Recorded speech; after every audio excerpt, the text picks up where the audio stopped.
Hi, I'm Brian Daisy of Quest Cohort 16, and today I'm going to be talking a little bit about defining the scope on your project. Now, this is very important to get good right off the bat with your client when you first start. This is going to be the main objective and goal of your whole project. So you want to be sure that you're on the same page with your client and that you got a specific and actionable goal as your scope set out right in the beginning. You also want to define what is in and also what is outside of the scope, so you're not working on extraneous things to what your client doesn't really want. And then you can also point back to the scope and say, look, this is what we're going to do very specifically. We are not responsible for all these extra items. Just check so you always want to keep the scope in mind when you're working through the project to make sure you don't stray from it. Just keep it in a very visible place.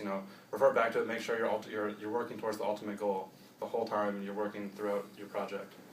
And one thing to look out for is scope creep. This is where, whether through just your processes of working through the project, or if the client asks for something, this is where your scope can start to expand. This can lead to delays and extra costs and time in your project, which you really don't want. One good way to keep on track throughout your project is to build out a statement of work from your scope, which is a more lengthy and specific document. So this document might look something like you have your scope. It's very general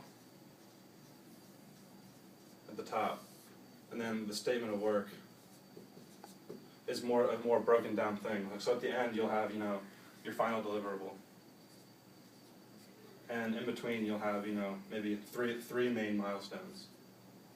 And then at each of these different levels you kind of break down the different steps your team will take to get to the final goal. But always refer back to your scope and make sure that you're always going back to this. So when my 490 team was working on our project, we had a little bit of trouble kind of defining our scope in the beginning. It was a hard project to put really concrete words down to.